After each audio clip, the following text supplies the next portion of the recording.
Pemerintah terus menggencarkan penggunaan kendaraan listrik. Di Surabaya, sejumlah pihak terus berinovasi dalam menciptakan kemudahan pengisian daya bagi pengguna kendaraan listrik.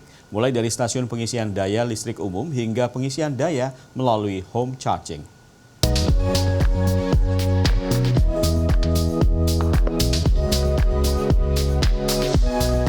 Adalah David Widodo, pemilik kendaraan listrik. Sudah hampir setahun ini ia berhemat saat mengecas baterai mobilnya setelah memanfaatkan layanan home charging dari PLN. Dengan layanan ini, David berhemat sampai 30% saat mengisi pengisian baterai antara pukul 10 malam hingga 5 pagi. Ia juga bisa mengetahui kebutuhan pasti energi untuk mobil listriknya yang berkisar 400 hingga 450 ribu rupiah sebulan. Sebelumnya ia mengisi daya baterai dengan menyambungkan ke saluran listrik di rumah. Namun kemudian ada layanan baru dari PLN yaitu fasilitas home charging. Pada fasilitas ini pihak PLN akan membantu dalam pemasangan instalasi listrik hingga tambah daya untuk kebutuhan pengisian daya kendaraan listrik. Biaya tambahan daya pada layanan home charging ini untuk satu fasa atau daya 7.700 VA adalah Rp850.000. Sementara untuk daya 13.200 VA tarifnya Rp3.500.000. Biaya tersebut sudah termasuk trafo, kabel hingga KWH meter. Saya melihat ke depan hari bisa ada inovasi-inovasi produk maupun pelayanan dari PLN yang lebih baik lagi sehingga rumah-rumah dengan daya yang tidak sebesar saya bisa juga memiliki kemampuan untuk memiliki home charging. Tempat pengisian daya listrik termasuk home charging memang menjadi salah satu hal yang penting jika jumlah kendaraan listrik semakin banyak.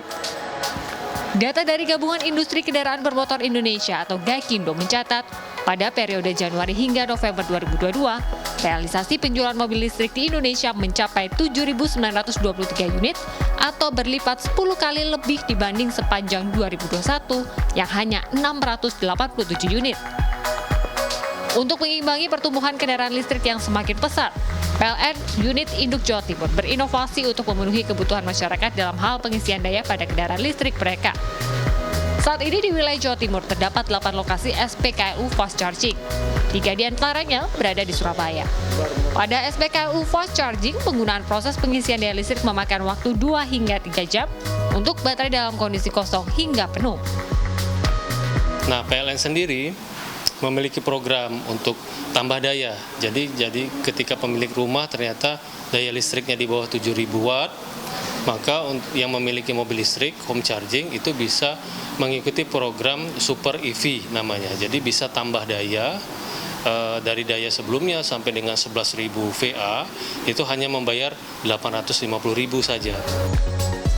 Di Jalan Gagal Timur ini tengah disediakan SPBKLU khusus bagi pegawai PLN yang menggunakan motor listrik gesit karya Institut Teknologi 10 November Surabaya atau ITS tanpa dipungut biaya. Pada SPBKLU ini pengguna hanya perlu menukarkan baterai motor yang sudah kosong dengan baterai yang masih penuh. Untuk satu baterai motor gesit bisa digunakan hingga 50 km perjalanan. Dari 5 menit untuk proses penukaran baterai di SPBKLU ini bisa dilakukan. Nah, ketika pengguna datang, kemudian melakukan scan barcode, mengisi data, dan proses penukaran baterai bisa dilakukan. Nah, saat ini pihak PLN masih akan terus berinovasi seperti nantinya akan menambah slot baterai dan juga sistem yang lebih terintegrasi lainnya agar SPBKLU bisa digunakan untuk masyarakat luas. Tidak hanya kendaraan pribadi, kendaraan listrik juga digalakkan untuk transportasi publik, seperti bus listrik Surabaya. Menurut pihak Damri, saat ini sudah ada 13 bus listrik yang beroperasi dan didukung dengan 2 lokasi pengisian daya. Harapannya dengan menjamurnya kendaraan listrik tidak sekedar berkontribusi pada penekanan biaya operasional, namun juga berkontribusi terhadap pengurangan emisi karbon. Gia Clarissa, Ganjar Wicaksono, Surabaya, Jawa Timur.